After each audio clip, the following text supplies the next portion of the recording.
ଗାଁ ପାଖରେ ଗୋଟେ ବଡ଼ ଜଙ୍ଗଲ ଥିଲା। ସେଠାରେ ପିମ୍ପୁଡ଼ିମାନେ ଏକ ବଡ଼ ପରିବାର କରି ରହୁଥିଲେ। ପିମ୍ପୁଡ଼ିମାନେ ଖୁବ୍ ପରିଶ୍ରମୀ ଓ ସଦାବେଳେ ନିଜ କାମକୁ ନେଇ ବ୍ୟସ୍ତ ରହୁଥିଲେ।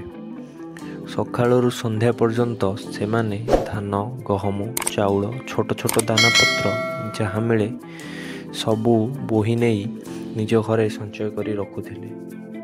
ସେଇ ଜଙ୍ଗଲରେ ଏକ ଅଳସୁଆ ଝିଣ୍ଟିକା ରହୁଥିଲା। ସେ ସବୁବେଳେ ଗୀତ ଗାଉଥିଲା ଓ ବସୁଥିଲା, ଦିନସାରା ଆନନ୍ଦ ଉପଭୋଗ କରୁଥିଲା। ସେ କେବେ କାମ କରୁନଥିଲା।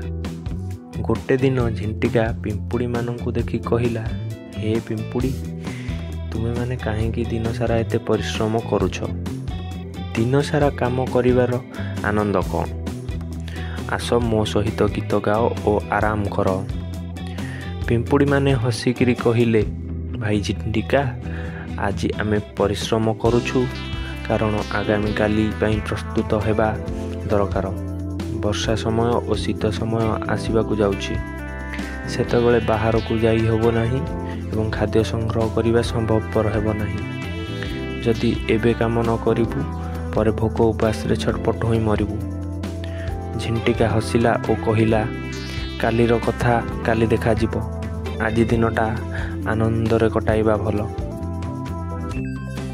କିଛି ଦିନ ପରେ ବର୍ଷାର ଆଗମନ। ଆକାଶରେ କଳା ମେଘ ଢାଙ୍କିଗଲା। ବର୍ଷାର ପ୍ରଥମ ଧାରା ପଡ଼ିଲା। ପିମ୍ପୁଡ଼ିମାନେ ସେମାନଙ୍କର ଘରେ ଖାଦ୍ୟର ସଜାସଜି ଓ ରକ୍ଷଣାବେକ୍ଷଣରେ ବ୍ୟସ୍ତ ଥିଲେ। ହେଲେ ଝିଣ୍ଟିକା ସେହି ବର୍ଷାରେ ଗୀତ ଗାଇ ନାଚୁଥିଲା। କିନ୍ତୁ ବର୍ଷା ବେଶୀ ହେବାରୁ ସେ ଦିନେ ଦିନେ ଆହାର ସଂଗ୍ରହ କରିବା ସମ୍ଭବପର ହେଉନଥିଲା ଓ ସେ ମଧ୍ୟ ଉପାସ ରହୁଥିଲା। ଏମିତି ଦିନ ପରେ ଦିନ ବିତି ଚାଲିଲା। ଧୀରେ ଧୀରେ ବର୍ଷା ଦିନ ସରିଲା। ଶୀତ ଦିନର ଆରମ୍ଭ ହେଲା। ଆକାଶରୁ ବରଫ ଖସିବାକୁ ଧୀରେ ଧୀରେ ଲାଗିଲା। କିଛି ଖାଇବାକୁ ମିଳୁନଥିଲା। ଜଙ୍ଗଲରେ ସବୁ ଗଛପତ୍ର ଶୁଖି ଯାଇଥିଲା। ଝିଣ୍ଟିକାର ପାଖରେ କିଛି ଖାଦ୍ୟ ନଥିଲା। ସେ ଭୋକରେ ଡହଳ ବିକଳ ହେଉଥିଲା। ଝିଣ୍ଟିକାଟି ଭାବୁଥିଲା, ଯଦି ମୁଁ ସେତେବେଳେ ପିମ୍ପୁଡ଼ିମାନଙ୍କର କଥା ଶୁଣିଥାନ୍ତି, ଆଜି ମୁଁ ଭୋକରେ ରହିନଥାନ୍ତି। ସେ ଭୋକ ସମ୍ଭାଳି ନପାରି ଗୋଟେ ରାତିରେ ପିମ୍ପୁଡ଼ିମାନଙ୍କ ଘରକୁ ଯାଇ ତାଙ୍କ କବାଟ ବାଡ଼େଇବାକୁ ଲାଗିଲା ଏବଂ ପିମ୍ପୁଡ଼ିମାନଙ୍କୁ କହିଲା, ହେ ପିମ୍ପୁଡ଼ିମାନେ, ଦୟାକରି ମୋତେ କିଛି ଖାଦ୍ୟ ଦିଅ, ମୁଁ ଭୋକରେ ମରୁଛି। ପିମ୍ପୁଡ଼ିମାନେ ହସିକି କହିଲେ, ଭାଇ ଝିଣ୍ଟିକା, ଯେତେବେଳେ ଆମେ କାମ କରୁଥିଲୁ ସେତେବେଳେ ତୁମେ ଗୀତ ଗାଇ ଆନନ୍ଦ ଅନୁଭବ କରୁଥିଲ, ଆମ କଥା ଶୁଣୁନଥିଲ।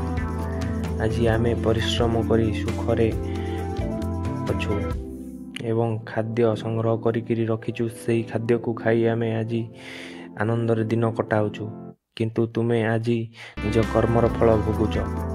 ଝିଣ୍ଟିକାଟି ଏହା ଶୁଣି ମନ ଦୁଃଖରେ ଫେରି ଆସିଲା ଏବଂ ନିଜର ଭୁଲ ବୁଝିପାରିଲା। ସେ ପ୍ରତିଜ୍ଞା କଲା, ଏଥରକ ପରିଶ୍ରମ କରି ନିଜର ପେଟ ପୋଷିବାକୁ।